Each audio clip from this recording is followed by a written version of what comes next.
Alhamdulillahirabbil alamin wassalatu wassalamu ala asyrafil anbiya'i wal mursalin wa ala alihi wa ashabihi ajma'in. Asyhadu an la ilaha illallah la syarikalah wa asyhadu anna Muhammadan abduhu wa rasuluh. Allahumma salli ala sayyidina Muhammad wa ala ali sayyidina Muhammad amma ba'd. Fa ya ibadallah usikum wa nafsi fi taqwallahi faqad fazal muttaqun fattaqullaha haqqa tuqatih wala tamutunna illa wa antum muslimun. Alhamdulillah rabbil alamin. Hadirin mengatakan Allah SWT. Pertama, mari kita bersyukur kepada Allah. Pagi hari ini kita banyak menerima nikmat dari Allah SWT, yang nikmat tersebut kita tidak diminta untuk membalas dengan membayar atau membalas dengan balasan apapun kecuali hanya dengan bersyukur saja. Itu sudah bagi Allah merupakan sesuatu yang mencukupi. Kita hadir ke dunia sebagaimana disebutkan di surat An-Nahl, wallahu akhrajakum min butuni ummahatikum. Allah itu melahirkan kalian dari perut ibu kalian. La ta'lamuna syai'a. Tidaklah kalian mengetahui sesuatu pun. La ta'lamuna syai'a. Wa ja'alakumus sam'a wal absara wal af'idah. Kemudian Allah jadikan penglihatan, pendengaran, hati. Nah, semuanya nikmat yang diberikan oleh Allah SWT itu endingnya adalah la'allakum tashkur, agar kalian bersyukur. Itu dicantumkan di surat An-Nahl ayat 80-an gitu ya. Nah, di sana Allah dengan pemberian kepada kita semua, ya, penglihatan, pendengaran, hati, dan tidak hanya itu, banyak ya. Kita lahir kan nggak punya apa-apa. La ta'lamuna syai'a itu ya tidak hanya tidak mengetahui, tapi nggak punya apa-apa. Baju pun nggak bawa. Dan ketika diberi itu tidak disuruh balas dengan benda, ya. Di satu surat kemarin kita di surat Az-Zariyat juga sudah belajar bagaimana Allah tidak ingin diberi makan. Ya Allah, karena Allah itu nggak makan. Allah nggak ingin dikasih macam-macam, enggak. Tapi sekali lagi hanya la'alakum tashkur. Dan misi manusia ini adalah beribadah. Ya, sehingga ketika apa yang diberikan oleh Allah itu digunakan untuk ibadah, itu sudah pas. Ya, sudah pas. Sehingga kita mengenal ada istilah adil dan zolim. Ya.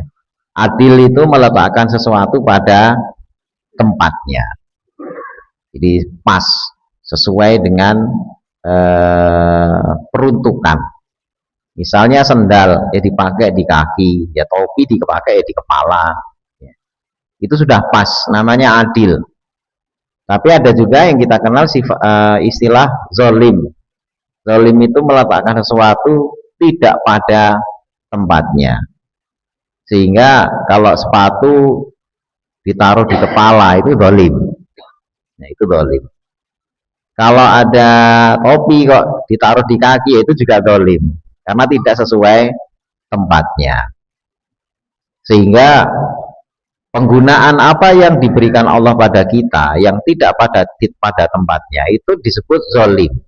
Makanya ketika Allah, ya, yang Maha Esa menciptakan semuanya terus memberikannya kepada manusia, tapi kemudian manusia berterima kasihnya, bersyukurnya itu pada Allah dan yang lain, ya, Allah dan yang lain. Ini masalah. Karena kan yang sebenarnya ngasih Allah, tapi tiba-tiba kok terima kasihnya kepada juga zat yang tidak ngasih apa-apa. Nah, Allah itu dalam kondisi seperti ini menyebut orang itu zalim. Lawang saya yang bikin kok, saya yang ngasih kok tiba-tiba dia terima kasihnya kepada yang lain. Ya, itu zalim. Sehingga istilahnya kalau zalim yang seperti itu adalah syirik. Syirik itu menyekutukan Allah. Nah, di dalam surat Luqman di sana disebutkan inna syirka la zulmun azim. Sesungguhnya syirik itu kezaliman yang besar. Kenapa? Karena tidak menaruh sesuatu pada tempatnya. Nah, hal-hal seperti ini makanya kalau kita itu diberi oleh Allah, terus pemberian itu digunakan sebagaimana mestinya, ya itu saja sudah cukup merupakan balasan kita kepada Allah. Caranya membalas Allah itu begitu. Ya, air kita minum, kita jaga kelestariannya, itu bentuk membalas nikmat Allah. Kita tidak disuruh misalnya dengan air ini dibalas dengan apa yang air, sebagaimana bayangan orang-orang musyrik. Orang musyrik itu kan kita dikasih makan, balas ngasih makan, itu salah. Ya Allah nggak butuh makan masalahnya. Sehingga dalam bayangan orang-orang dulu ketika mendefinisikan Tuhan itu dikasih minum, balas kasih minum, kasih makan, balas kasih makan. Ya. Sehingga seperti sajen. Ya, sajen yang isinya makanan macam-macam yang enak-enak itu adalah dikatakan sebagai balasan ya, kepada sang pemberi makan. Nah, Allah tolak. Ya, Allah tolak. Bukan seperti itu. Ya, sehingga ketika diperintah berkorban pun, menyembelih binatang korban, Allah tegas-tegas bilang, daging sama darahnya nggak nyampe. Bukan itu yang saya minta. Malah justru dagingnya disuruh kita yang makan. Bukan korban disembelih terus, nah ini buat persembahan buat Tuhan, bukan. Ya, sudah disembelih silakan makan, nah, kan lucu gitu kan, sembelih silakan makan. Jadi tidak sebagaimana sembelihan orang-orang musyrik. Begitu disembelih disajikan buat Tuhannya, yang membusuk di situ, yang makan semut sama binatang-binatang yang lain gitu ya. Allah sendiri nggak makan. Nah, ini konsep tentang bagaimana membalas nikmat Allah itu adalah dengan meletakkan nikmat-nikmat tersebut pada tempatnya dengan cara apa? Bersyukur. Jadi kalau sesuatu digunakan pada tempatnya, itulah bentuk kesyukuran. Dikasih rezeki, dibelanjakan pada tempatnya, itu kesyukuran. Nah, biar tahu tempatnya di mana, nah disitulah ilmu. Ya. Biar tahu letaknya di mana, itu harus diajari dengan ilmu. Sama anak kecil baru tahu, oh ini topi diletakkan di mana, ya diajari sama orang tuanya. Ini udah bener apa ini gitu kan. Kalau dia nggak tahu ya bingung. Tapi begitu orang tuanya, ini loh, ini letaknya di kepala. Nah, sehingga si anak tahu, oh benda yang begini ini letaknya di kepala.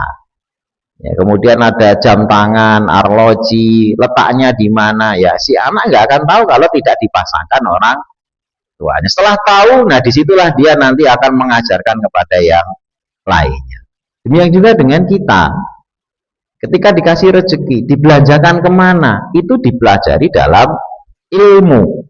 Ya, dengan ilmu. Makanya taklim itu fungsinya adalah mengetahui apa-apa yang diperlukan agar nikmat Allah ini bisa diletakkan pada tempatnya. Jadi tidak kita belanjakan atau tidak kita gunakan di tempat-tempat yang justru dimurkai oleh Allah, atau di tempat yang zalim karena tidak pada tempatnya. Nah, inilah pentingnya ilmu.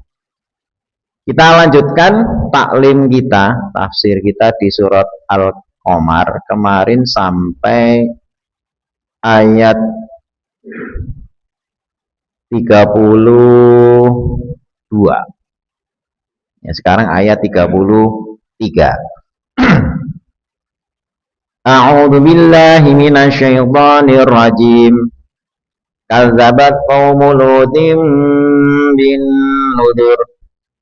Inna arsalna 'alaihim hasiban illa ala Nuh najaynahum bisahar ni'matan min 'indina kadzalika najzi man syakar walaqad anzarahum batashatana fatamaru bin nudur walaqad rawaduhu an dhayfihi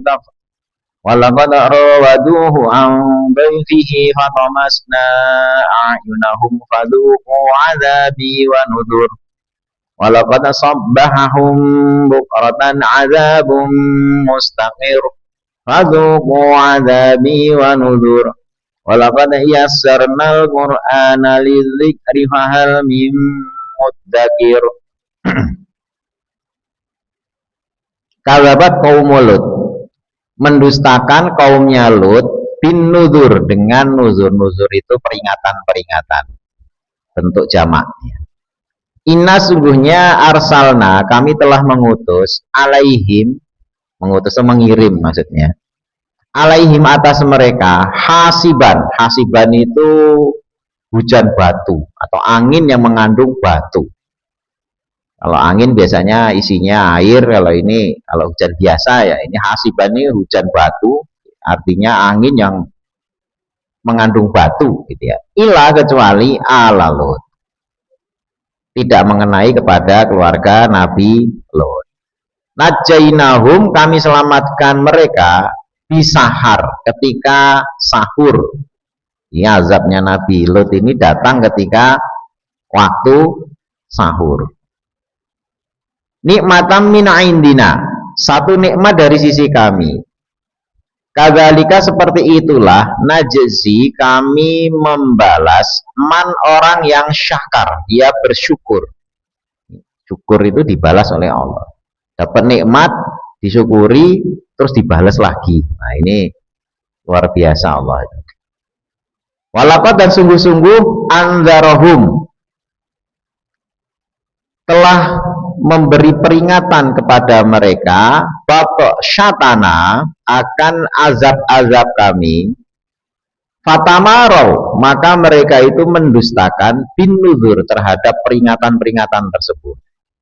Jadi Allah itu telah memberi peringatan melalui Nabi Lut, ya, peringatan kepada mereka, tapi terus mendustakan, diancam dengan azab, tapi terus mendustakan ancaman-ancaman azab tersebut. Walaqad rawaduhu an dhaifihi, walaqad, dan sungguh-sungguh, rawaduhu an dhaifihi, mereka itu sama membujuk, ya, bujuk an dhaifihi, tentang tamunya. Jadi malaikat itu menyerupai manusia bertamu ke tempatnya Nabi Lut. Nah, orang-orang itu membujuk biar tamu-tamu tersebut yang berupa malaikat ini diserahkan ya kepada orang-orang kaumnya Nabi Lut ini. Fatomasna a'yunahum, maka kami butakan pandangan mereka. Fadzuqu azabi wa nuzur, maka rasakanlah azabku, wan nuzur, dan peringatan-peringatanku. Artinya sudah diancam dengan ancaman azab, tapi kok malah belum atau tidak mau mendengar, sehingga rasakanlah azab dan ancaman-ancaman yang sudah diancamkan tadi. Nuzur itu ya ancaman-ancaman tadi. Walaqad sabbahahum, dan sungguh-sungguh ya berpagi-pagi mereka. Sabah, subuh itu pagi. Sabbahahum bukrotan, bukrotan itu jadi waktu pagi. Azam bu mustakir, ada azab yang mustakir. Mustakir itu berketerusan, ya, azab yang kekal. Jadi pagi-pagi datang azab, ya mereka binasa, dan binasanya setelah itu kan di akhirat juga mereka nanti akan diazab saja, azab yang berketerusan. Fadzuqu azabi wa nuzur, maka rasakanlah azabku dan nuzur. Nuzur itu ancaman-ancaman azab tadi itu. Walaqad yasarnal Quran, dan sungguh-sungguh telah kami mudahkan Al-Quran, lidzikri, untuk diingat, ya, untuk disebut, untuk dibaca, ya, untuk dihafal. Fahal mim mudzakir, maka adakah dari kalian yang mau mengambil peringatan? Ya, jadi ini masuk kisahnya Nabi Lut yang kita tahu.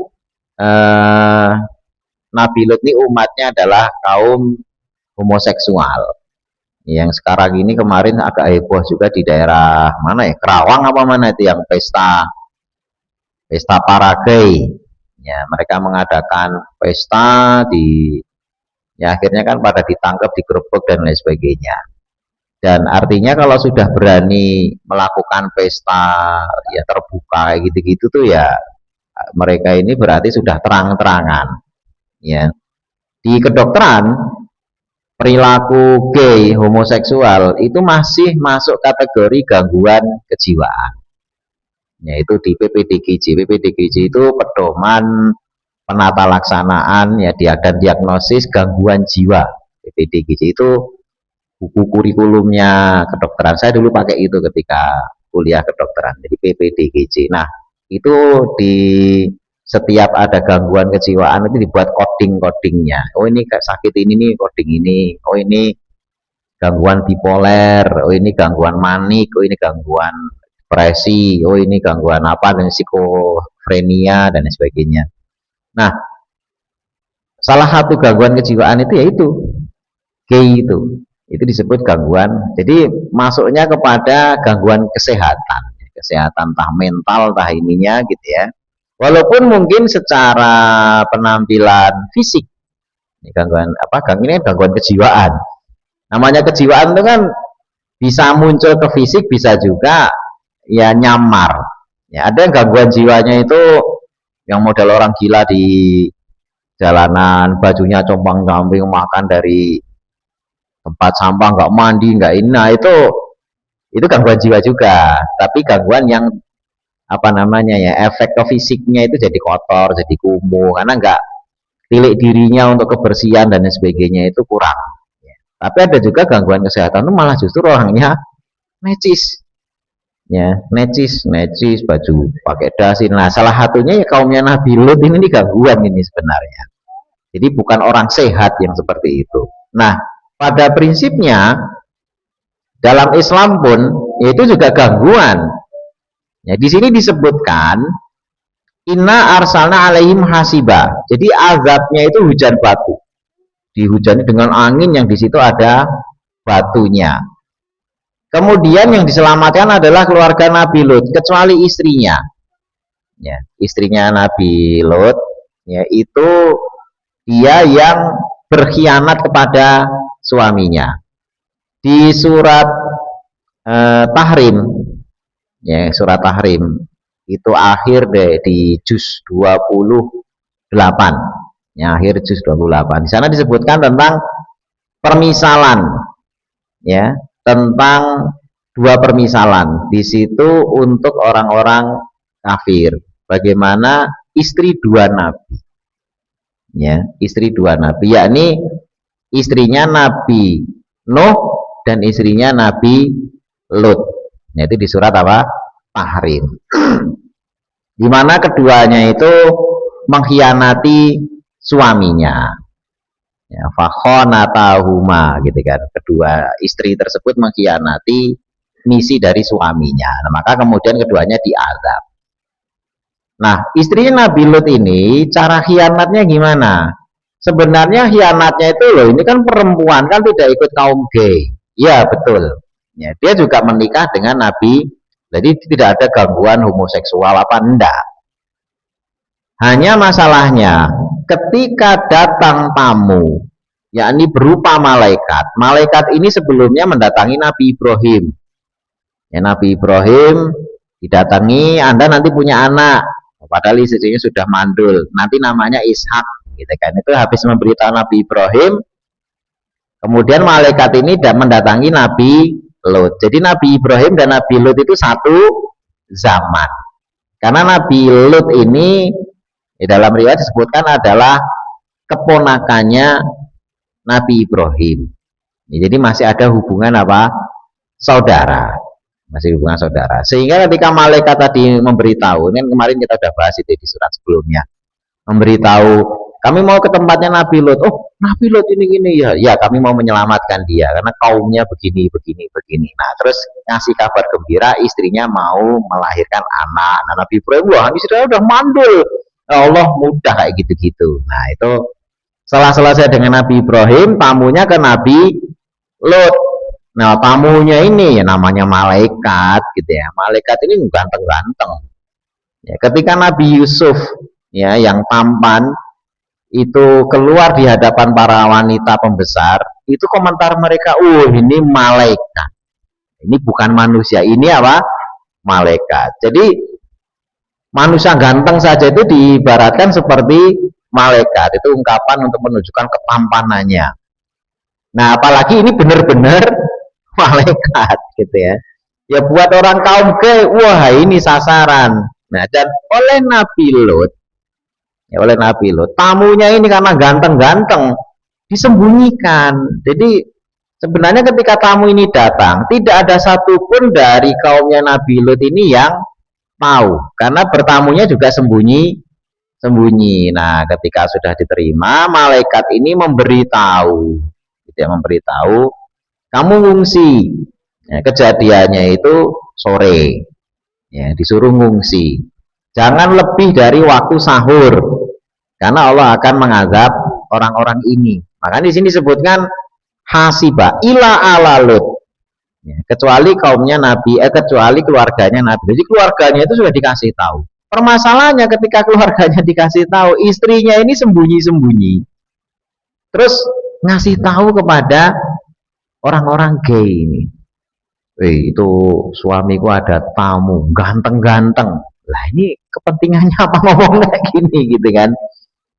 Artinya apa? Walaupun seseorang itu bareng-bareng, ya seakan-akan bahkan itu sekeluarga, tapi kecenderungan pikirannya itu, ya, dia berada di luar apa yang menjadi misi apa namanya kelompoknya, maka ini dia dianggap bukan dari kelompok itu. Ya, makanya penting bahwasanya seseorang itu ketika beriman itu ya iman keseluruhan. Ya, iman keseluruhan itu ya iman kepada Allah, ya syariatnya, ya identitasnya, ya semua. Jangan sampai terbersit. Ya kita ini orang beriman. Terus ketika ada ajaran agama lain, wah ini benar juga. Sana itu juga benar berarti. Itu masih mendua. Ya, Nabi Lut ini punya istri dan istrinya ini kan sebenarnya nikah sebenarnya, tapi dia masih berpikiran memberikan apa namanya ya peluang kepada orang-orang yang menyeleweng itu untuk nyeleweng. Ya dia kan bukan gay, dia bukan, kalau perempuan itu lesbi gitu kan, enggak, dia nikah bener punya anak dengan Nabi Lut itu punya anaknya perempuan. Ya bahkan ketika Nabi Lut itu sudah terlanjur kebuka, tamunya itu sudah apa namanya ya, semuanya tahu ada tamu ganteng-ganteng karena ulah istrinya yang ngasih, ada tamu ganteng-ganteng gitu ya. Itu pada dobrak, pada ngamuk lah istilahnya. Serahin ke kami. Nabi Lut itu sampai berkata dalam Quran di apa namanya dicantumkan bahwasanya beliau menyebut ini anak-anak perempuanku, disebutkan banati. Banati itu anak-anak perempuan. Artinya apa? Dengan istrinya itu punya anak tidak hanya satu. Ya, banati itu artinya anak-anak perempuanku. Maksudnya kepada tamu-tamu, kepada kaumnya, beliau mengatakan, kalau kamu menghendaki jangan tamuku, ini laki-laki. Saya punya anak perempuan, silahkan kalian nikahi.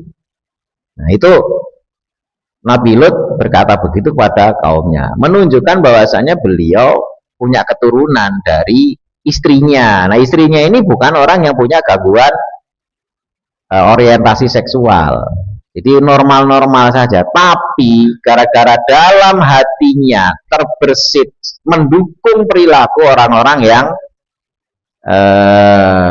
menyimpang tadi itu, akhirnya apa? Tidak ikut selamat. Bahkan ketika malaikat bilang kalian ngungsi, semuanya insya Allah selamat, itu langsung di depan Nabi Lut itu sudah ngomong, kalian semuanya selamat kecuali istri kamu wahai Lut. Itu langsung ngomong di depan, sebelum kejadian dia bilang kalian selamat kecuali istri kamu. Ya, sesungguhnya dia itu minal ghabirin. Ghabirin orang yang tertinggal. Itu sudah di awal sudah dibilang. Makanya kalau kita ini misal nih, ya, ada kaum gay, ya kita belajar begini, wah ini salah, ini gangguan jiwa, ini harus dibenerin, ini harus disembuhkan.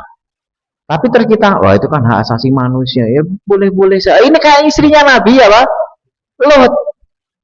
Lo kamu keyakinannya gimana sih? Ya, saya mah orang beriman ya beriman, saya tahu Allah tuh maha penyayang penyasih, ini harus tetap dilindungi ya Pak. Lah ini mah istrinya Nabi Lut. Kalau mau melindungi, benerin dulu orientasinya. Ya, dikembalikan kepada fitrahnya.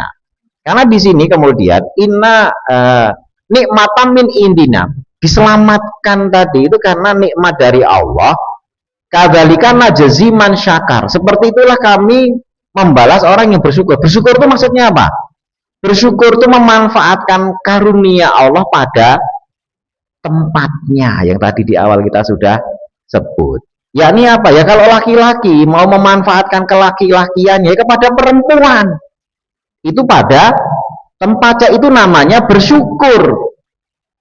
Kalau perempuan ya kepada laki-laki, itu namanya bersyukur. Makanya nikah itu dikasih pahala. Ya, nikah antara laki perempuan itu dikasih pahala. Kenapa? Dia meletakkan pada tempatnya. Ya. Makanya Nabi waktu itu kan ketika menjelaskan tentang oh ini sedekah, ini sedekah, ini sedekah, termasuk mendatangi istri kamu itu juga sedekah, gitu kan. Nah, maka sahabat bingung. Ya Nabi orang seneng-seneng ngumpuli istri masa sedekah, gitu kan, ada pahalanya, gitu kan. Ya, maka Nabi kemudian jawab, lu kalau kamu tidak letakkan pada tempatnya, bukankah kamu dapat dosa? Nah, dijawab begitu. Hanya tidak pada tempatnya itu ya, di situ ada dua pemahaman. Ya pada sama pada perempuan, ya, tetapi bukan haknya, gitu ya. Ini tidak pada tempat yang bukan haknya, gitu ya. Atau kepada yang lainnya, pada bukan perempuan. Atau kalau perempuan bukan kepada laki-laki. Nah, ini bukan pada tempatnya. Nah, jadi jangan sampai terbersih di kita. Itu kasihan, terus ya udahlah biarin aja, nggak ganggu kita. Ini hak asasi manusia, kita lindungi hak. Itu seperti pemikirannya umat istrinya Nabi Lut, dan ini istri Nabi. Ya. Jadi dekat dengan Nabi, nggak ada pilih kasih Allah. Oh istrinya Nabi Lut ya, wah kasihannya. Ini kan Nabi, ini kan kekasih saya, istrinya. Ya udahlah kita maafin. Nggak ada, apalagi kita nggak ada hubungannya sama Nabi. Istri bukan, suami bukan, anak juga bukan, Habib juga bukan, gitu ya. Nggak ada hubungannya sama Nabi.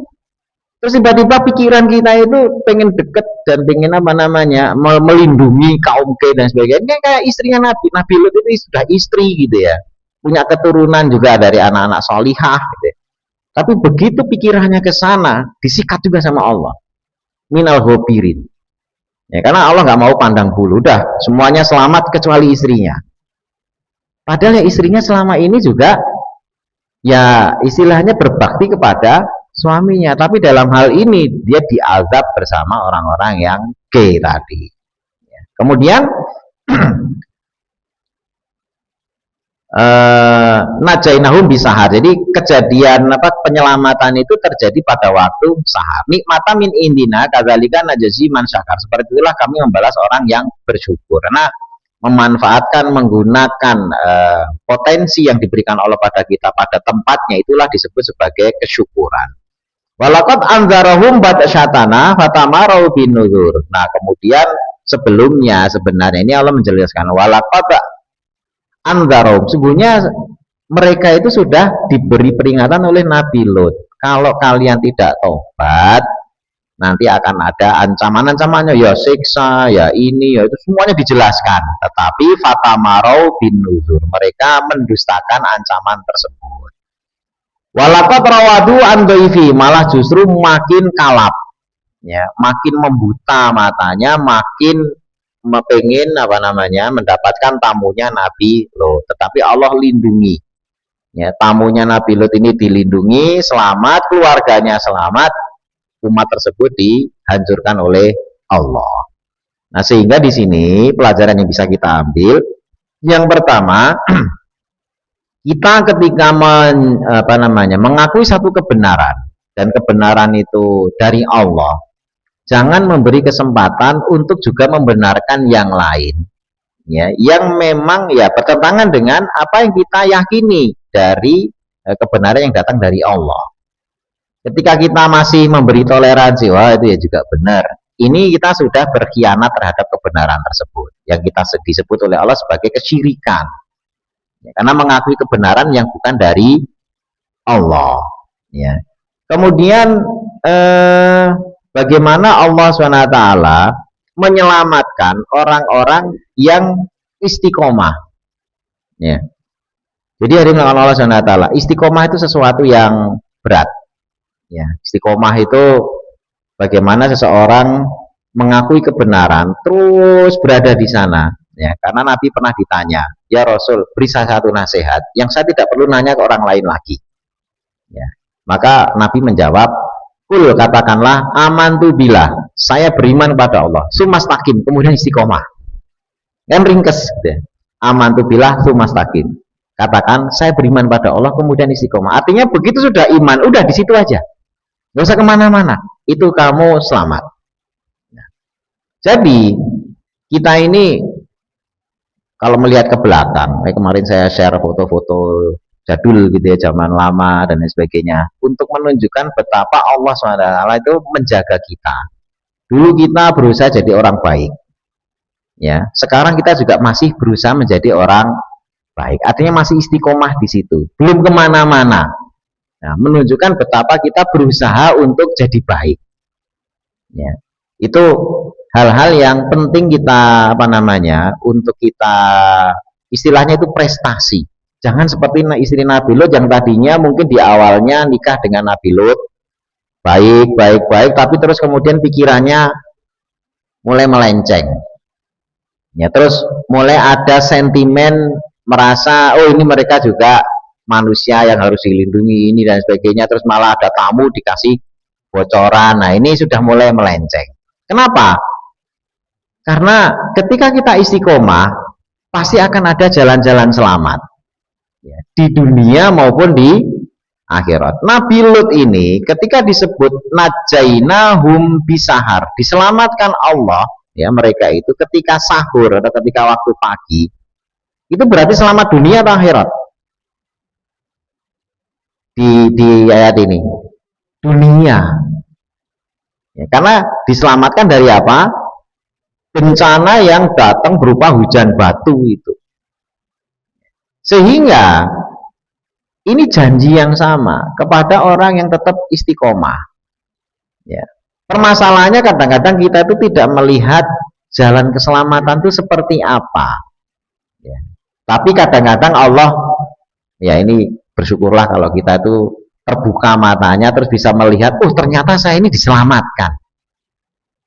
Ya, itu penting untuk bisa mensyukuri. Contoh misalnya gini, kita menyaksikan entah itu tetangga, entah itu orang, atau kita baca berita di usia yang sama dengan kita, ya, terus mengalami kemalangan luar biasa, macam-macam kemalangan itu, bisa rumahnya terbakar, ya, misalnya bapak-bapak usianya 40 tahun, ya, 40 tahun terus ya hidupnya ya tetap ada problem, manusia nggak mungkin nggak ada problem, ya, tetapi kadang-kadang kita udah mulai pada titik ngeluh gitu ya, wah ini banyak sekali masalah, barang-barang harga naik, ya, gaji nggak naik-naik gitu kan, malah utang yang naik misalnya gitu ya. Nah, ini udah mulai ngeluh-ngeluh. Nah, tiba-tiba baca berita orang yang usianya bersama dengan kita gitu kan, berkeluarga juga, punya anak gitu kan, tinggal di komplek juga seperti kita,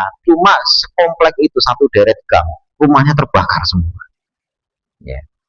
Itu melihat berita kayak gitu, wah ini kalau menimpa saya. Dan apakah itu kalau menimpa orang lain Allah susah menimpakan pada kita? Enggak, Allah mudah ngasih kita yang sama, itu mudah, ya. Di dekat kantor saya itu lagi ada bersih-bersih, ya, sebenarnya ada tanah lahan TNI yang dihuni orang-orang, ya, orang-orang ini tadinya juga TNI aktif tapi sudah pensiun terus masih menempati di situ gitu ya.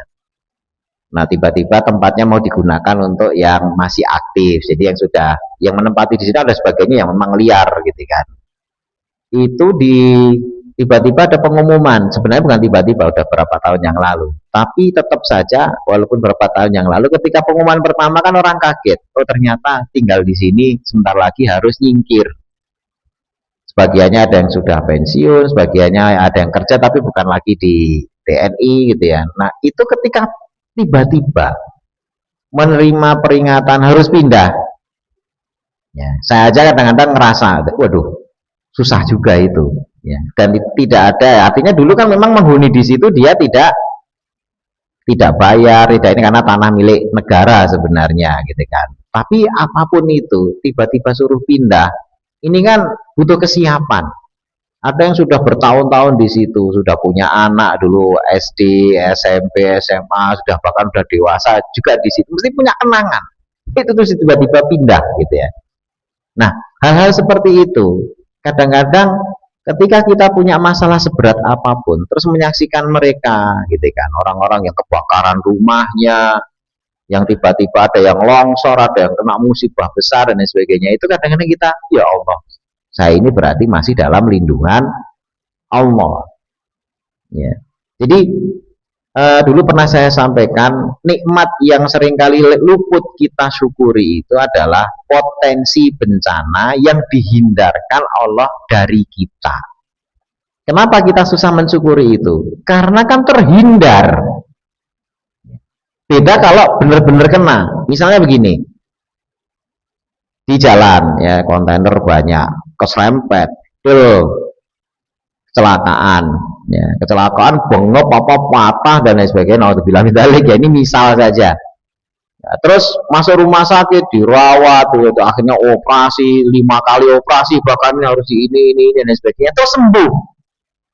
Ketika sembuh, itu dia bisa mengatakan alhamdulillah akhirnya untung dibiayai oleh orang ini, ada BPJS, ada asuransi, balik lagi walaupun ada bekas apa namanya luka-luka, ada pen dia terpasang, tapi ketika sudah ngalami babak belur terus dioperasi itu dia bisa merasakan alhamdulillah masih bisa kerja ngantor apa gitu. Tapi yang susah disyukuri itu adalah ketika keserempet ini nggak jadi, ya nggak jadi. Saat itu kita mungkin malah maki-maki. Wah ini, ya, terus pulang itu biasa aja. Padahal boleh jadi ketika tidak jadi itu dilindungi oleh Allah. Itu yang seringkali kita tuh gagal apa? Mensyukuri. Karena tidak terjadi itu padahal bisa saja terjadi, malah kalau terjadi babak belur bengok apa baru sembuh kita baru kemudian alhamdulillah bisa, padahal di situ luka-luka. Harusnya ketika itu tidak terjadi, tidak perlu operasi, tidak walaupun nanti sembuh ya, tidak perlu ngapa-ngapain, tidak perlu ada bekas jahitan, tidak perlu ada dipasang pen dan sebagainya, terus tetap sehat. Itu kita harusnya mikirnya begini, ya Allah gimana kalau terjadi, bisa jadi saya malah acur gitu ya, sekalipun selamat tadi itu remek tuh mesti itu kalau ini kena kontainer gitu kan. Ini setiap hari kita alami ya, karena setiap hari kita bersinggungan dengan kontainer yang sebenarnya potensinya setiap hari pun kita bisa kecelakaan ya.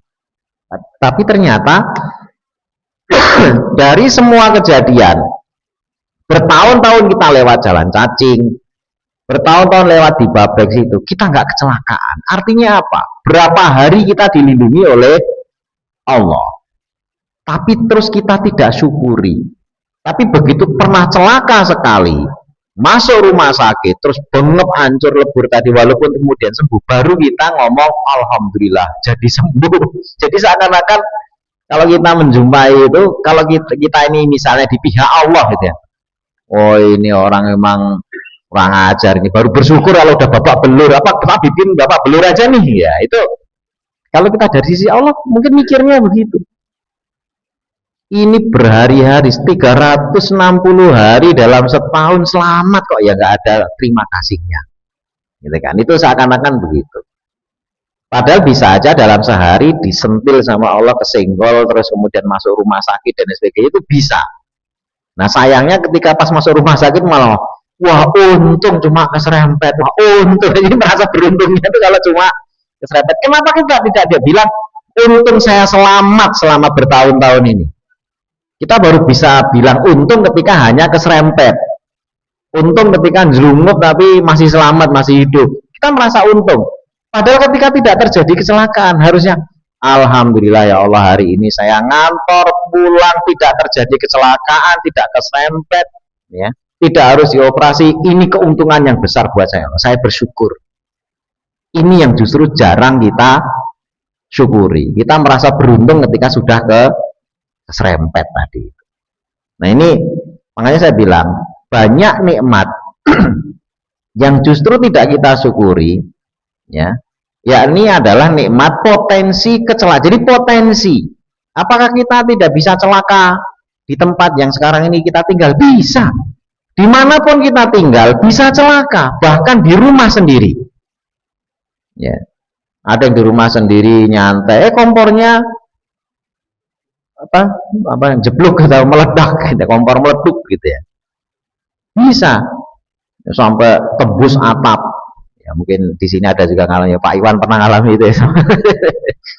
Tiba-tiba tetangga atau apa tuh kompornya gasnya terbang gitu kan, tembus ke atap atas kayak gitu-gitu.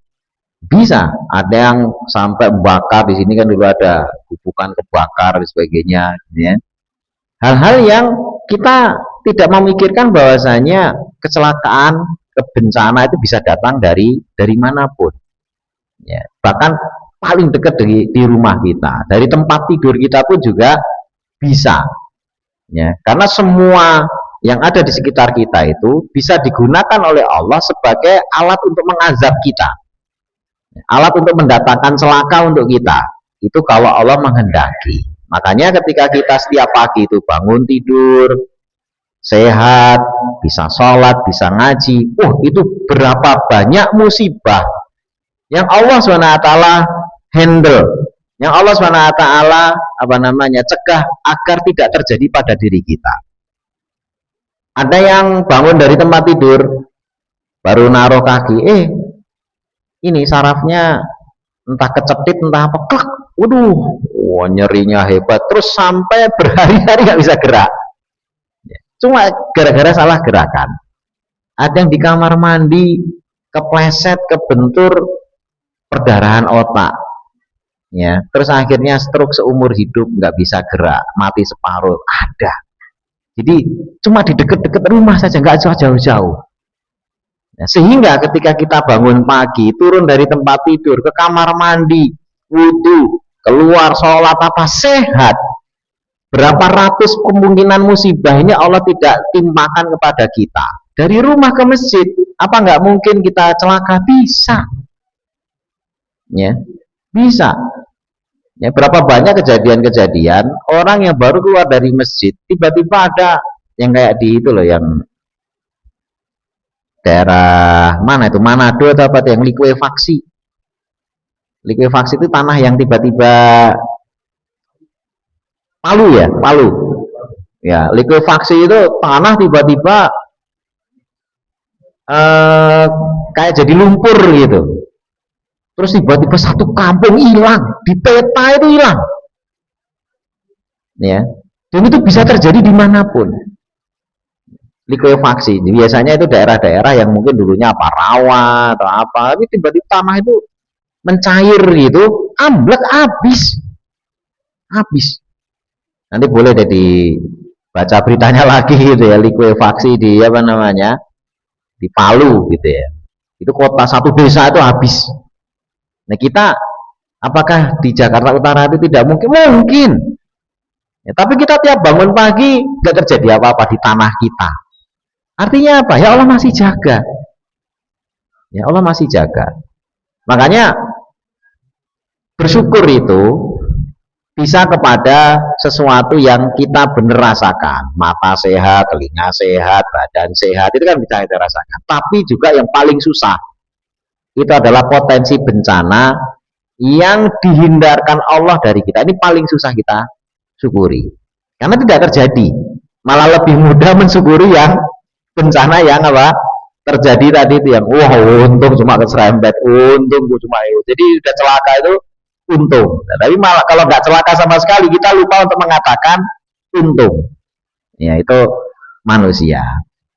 Hadirin kan Allah SWT di kisah ini kemudian diakhiri dengan walaqad sabahum bukratan azabum mustaqir. Di pagi-pagi hari datang bencana menjadi azab yang berketerusan, maksudnya di dunia habis mereka kemudian sampai ke akhirat. Fadzuqu azabi wa nuzur walaqad yasanal qur'ana lidzikri fahal mim muttaqin. Nah, tempat ini sekarang tempatnya Nabi Lut ini ada di Laut Mati daerah Yordan, ya, di mana di situ ada lautan, sebenarnya danau, tapi kadar garamnya sangat tinggi.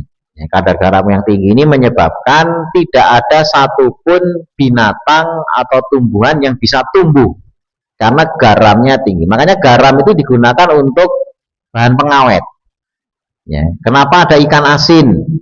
Ya karena ikannya itu dikasih garam biar bakterinya tidak numbuh, itu sebagai pengawet. Makanya berhari-hari, ya berbulan-bulan ikan asin tidak busuk karena adanya garam yang menghambat bakteri untuk tumbuh. Nah, di Laut Mati kadar garamnya tinggi sehingga tidak ada satupun tumbuhan yang hidup, ya. Airnya juga ya tidak ada kumannya, ya. Cuma masalahnya juga nggak bisa diminum karena sangat asin, ya. Nah, orang nyemplung ke sana nggak usah berenang pasti ngambang karena bijinya itu tinggi, berat jenis air tinggi. Badan manusia ini juga punya berat jenis, tapi di bawah berat jenis air maka dia ngambang. Nah, itu masih jadi tempat wisata itu, tempat orang lihat, tapi tempatnya jadi tempat wisata daerah Yordan. Nah, tapi itu peringatan betapa kaum ini sangat dilaknat oleh Allah. Ya, kalau di dalam pembahasan hukum, ya, di tentang menegakkan had hukum Islam, orang-orang yang melakukan perilaku homoseksual, ya, istilah Nabi Lut, kata Lut ini kemudian pelaku orang yang melakukan homoseksual itu disebut melakukan liwat. Lut jadi liwat, ya, artinya melakukan perbuatan kaum Nabi Lut. Nah, melakukan liwat itu ya melakukan homoseksual tadi itu hukumannya dihukum mati. Itu dalam syariat Islam. Kalau dia tidak mau berubah orientasi seksualnya. Karena memang orang itu mesti punya fitrah, punya kecenderungan kemana. Kalau melenceng ya harus dibetulin, diobati. Itu bisa, asalkan punya kemauan. Sama halnya dengan begini, ini yang namanya kelainannya. Ada orang lahir, maaf, punya cacat di kelaminnya, sehingga orang meragukan, ya ini kok seperti kelamin perempuan, tapi kok ada penisnya, misalnya. Gitu. Itu kan meragukan, sehingga orang bilang itu transgender. Transgender itu ya disebutnya laki, tapi kok ada kelamin perempuannya, disebut perempuan kok ada kelamin lakinya, gitu kan. Nah, dan tanda-tandanya nanti juga beragam, tumbuh kumis tapi kok payudaranya tumbuh misalnya. Hal-hal seperti itu terjadi karena memang kadang-kadang ada cacat lahir, tapi itu disebut sebagai cacat lahir, kecacatan. Nah, kemajuan kedokteran itu bisa menetapkan, ya, gendernya itu untuk difiksasi. Difiksasi itu ditetapkan. Cara fiksasinya gimana? Itu dengan cara dilihat kromosomnya. Ya, kromosom itu penanda jenis kelamin tapi dari sel, dari inti selnya. Nah, kalau laki-laki itu kromosomnya XY. Jadi kromosom itu sebenarnya bentuknya seperti dua ini lah. Jadi kayak gini tapi atas bawah, seperti huruf X. Nah, cuma kalau yang laki-laki, kaki bawahnya itu ada yang tidak numbuh satu. Jadi seperti huruf Y. Jadi yang kita laki-laki yang bapak-bapak di sini itu kalau dilihat inti selnya ada satu kromosom itu hurufnya tidak seperti X, tetapi kaki yang satu itu lebih pendek, sehingga disebut XY. Ya, itu kromosom laki-laki. Nah, kalau perempuan XX, jadi kaki bawahnya itu dua-duanya tumbuh panjang. Nah, kalau dilihat inti selnya diambil kok XX, berarti ini perempuan.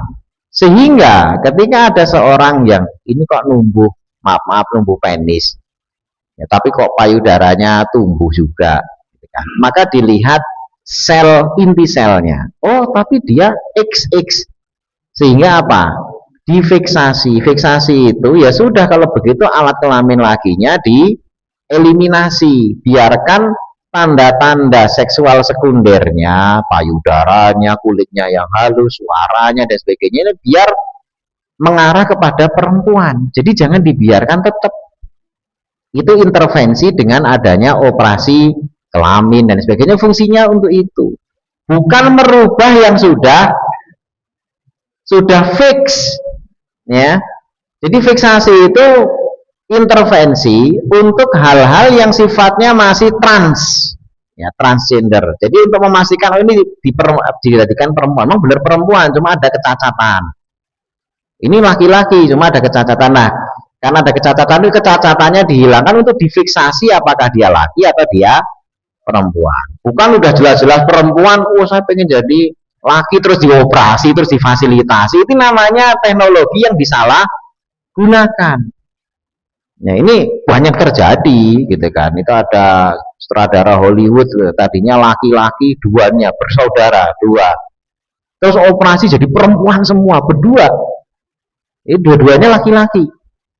Ya, tadinya, tapi terus dioperasi jadi perempuan sekarang.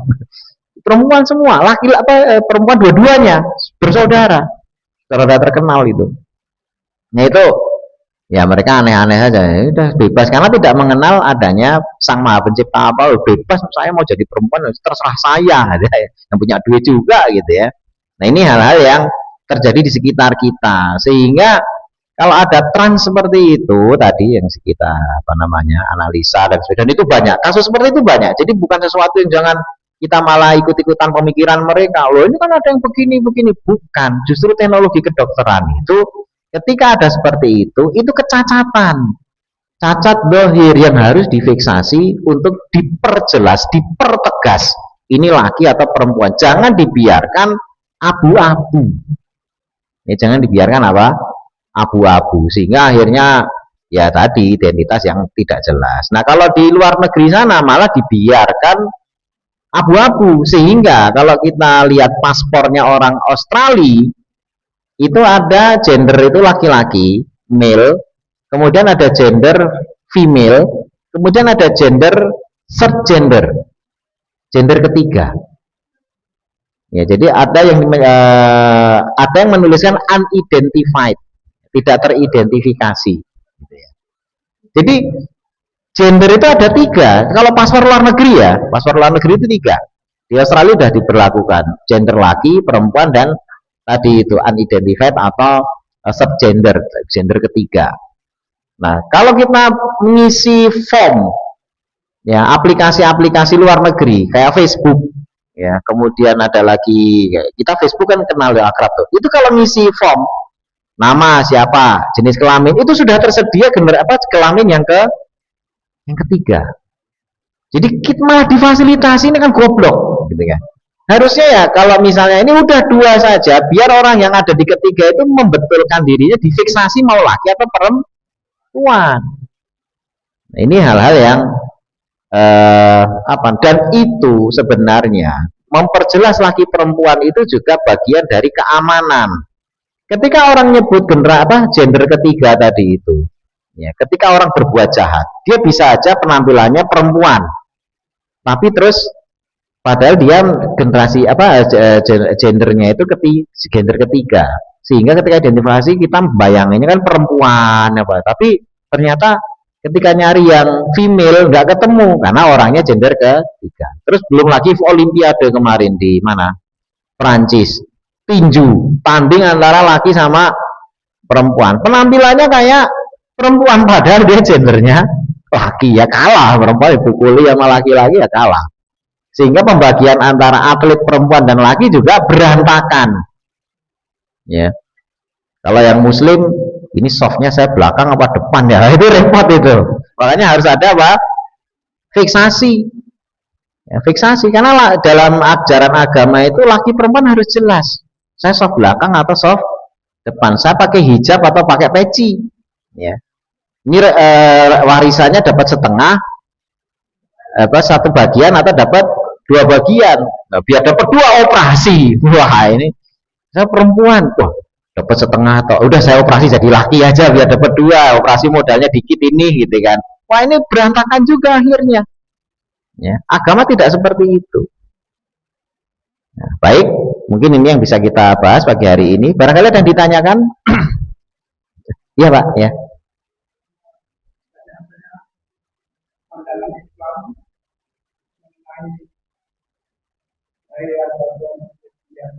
Ya.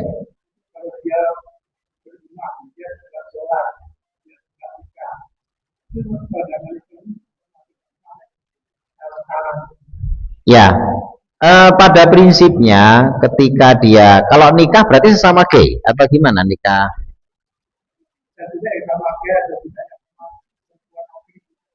Oh ya, jadi gini, ketika kita menerima konsep itu tadi harus utuh, ya, sebagaimana istri Nabi Lut tadi, di mana beliau nikah juga, punya anak, bahkan sama sekali tidak melakukan perbuatan gay atau lesbi, tapi ternyata hatinya punya kecondongan.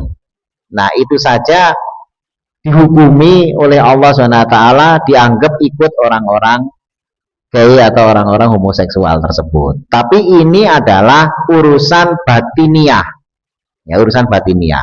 Nah, kalau urusan dohir, hukum had, maka hukum had itu hanya diterapkan kepada yang benar-benar secara dohir melakukan. Kecenderungan tidak dihukumi. Ya, kecenderungan itu misalnya ada perempuan, sebenarnya dia dulunya lesbi dan pengennya lesbi, cuma karena masyarakat di situ, wah saya kalau lesbi nanti di sini banyak yang nolak, belum akhirnya dia nikah, akhirnya punya anak, tapi kecenderungan lesbinya itu tetap ada, gitu kan. Dan bahkan bayang-bayangin, wah ini saya nanti kalau punya kesempatan ke kota saya lesbi aja dan sebagainya. Nah itu urusan hati, itu tidak boleh dihukum, ya, karena urusannya adalah hati nggak bisa dihukum. Tapi kalau dia melakukan, nah barulah dia ada hukum di situ. Jadi pandangan Islam dalam hal ini ya usahakan seseorang utuh antara dohir dan batinnya itu. Kalau menolak ya menolak, ya.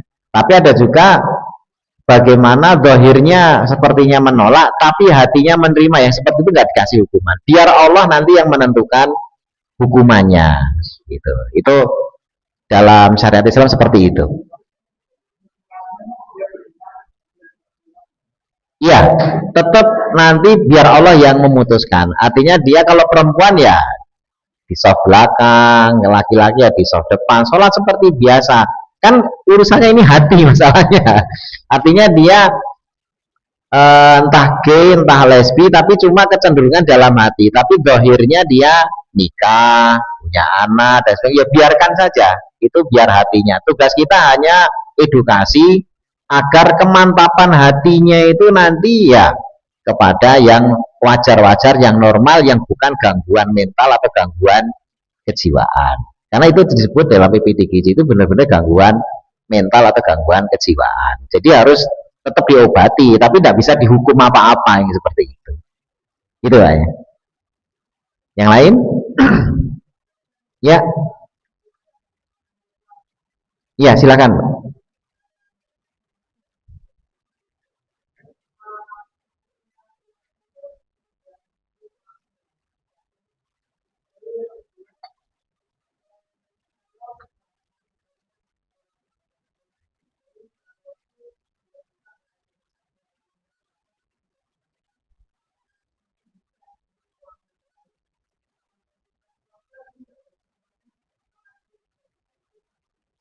Ya.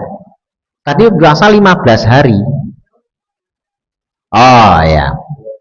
Kemarin di Riyadhus Shalihin kita udah bahas itu, di mana ada sahabat namanya Abdullah bin Amr bin Al-As, itu pengen pokoknya puasa terus menerus, sama Nabi nggak boleh. Akhirnya Pol itu Daud.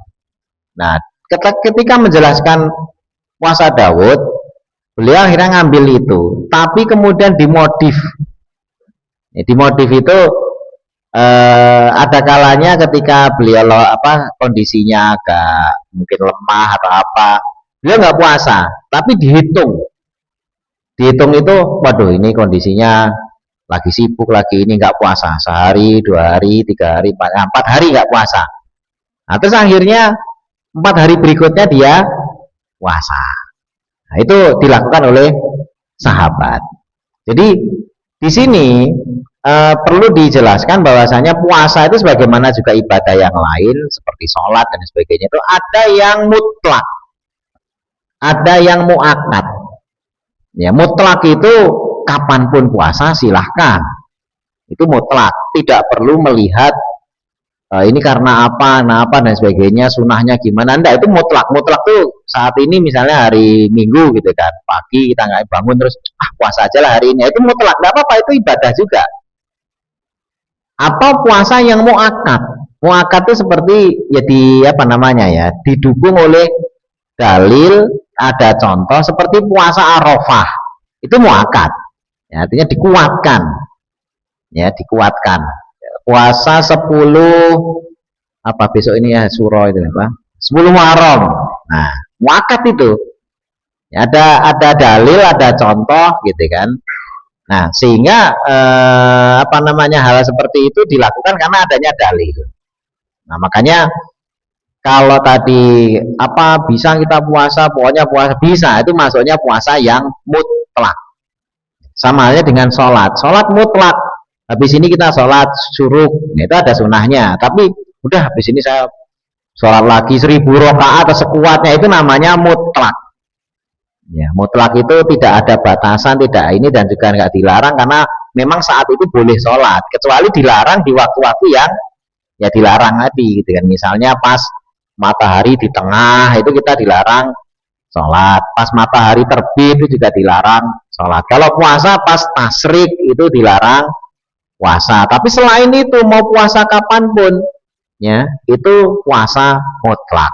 Jadi tidak perlu ini dalilnya apa kok hari Rebu puasa. Ya puasa-puasa aja. Nabi juga sesantai itu kok. Ya, Nabi itu puasa santai sekali. Ya, pagi-pagi lihat lemari makan, nggak ada makanan, ya udahlah puasa aja. Puasa. Begitu siang-siang jam 11 istrinya bawa makanan gitu kan. Loh, ini apa ini? Ini dapat kiriman makan. Oh, tadi saya udah niat puasa ya, saya lihat lemari nggak ada makanan, nah, ini ada makanan, ya sudah buka aja. Ya, semudah itu. Nabi itu semudah itu. Nah kita ini kadang-kadang udah niat puasa sahur jam 1, makan-makan yuk, diundang temennya. Wah saya puasa, mohon maaf, akhirnya nyakitin temen. Oh kamu sih ini, mending ya udah buka aja nggak apa-apa, sesantai itu kok, nggak ada beban. Lah terus pahala puasanya dapat, makannya juga dapat. Santai itu, gitu kan. Cuma kadang-kadang kita ini tidak biasa mengamalkan yang seperti itu, gitu kan. Ini misalnya udah niat puasa Senin Kemis, udah Senin sahur, siang-siang tiba-tiba, itu Pak itu selamatan kita suruh datang makan-makan di sana. Waduh saya puasa Senin. Oh, udah ayo batalin aja. Batalin aja kalau misalnya menghendaki, tapi kalau mau tetap ya silahkan. Tapi kalau Nabi tadi istrinya datang bawa makanan aja langsung dibatalin. Saya tadi udah niat puasa karena nggak ada makanan gitu ya, tiba-tiba ada makanan, ya udah buka gitu. Jadi bahkan terjadi di siang hari bukan di pagi. Ini misalnya gini, dari subuh belum sahur belum apa gitu kan, cuma belum makan juga. Terus siang-siang mau sarapan atau mau ini, terus makanan gak ada, ya udahlah puasa aja. Itu sudah terjadi di setelah subuh. Jadi niat puasanya itu setelah apa? Subuh. Makanya puasa sunnah itu tidak disyaratkan puasanya di malam hari. Puasanya niatnya itu ketika waduh ini gak ada makanan, asalkan belum makan belum minum, saat itulah niat puasa boleh. Tapi itu hanya untuk puasa sunnah. Ya yang sifatnya mutlak tadi itu. Paham ya? Ada lagi?